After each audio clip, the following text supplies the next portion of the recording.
So ఇది ఎంట్రీలో మన ticket ID card చూసి మనల్ని central industrial security force CISF వాళ్ళు లోపలికి పంపిస్తారు. అది ఫస్ట్ స్టెప్.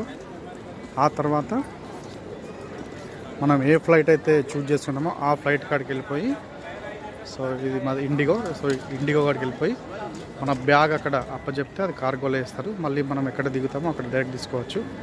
అది సెకండ్ స్టెప్. దీని తర్వాత బ్యాగ్ ఇచ్చిన తర్వాత, బ్యాగ్ మనం ఇచ్చిన తర్వాత ట్యాగ్ వస్తుంది. ఆ ట్యాగ్ ఏసీ లోపల పంపిస్తారు. మనకు బోర్డింగ్ పాస్ ఇస్తారు. ఆ బోర్డింగ్ పాస్ తర్వాత ఏ గేట్ వెళ్ళాలనేది ఇక్కడ చెప్పేస్తారు.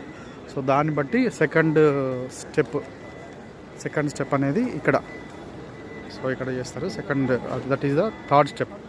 ఆ థర్డ్ స్టెప్ లోపల ఇది సెక్యూరిటీ, మనకున్న హ్యాండ్ బ్యాగ్లో ఏమేమి ఐటమ్స్ ఉన్నాయి అనేది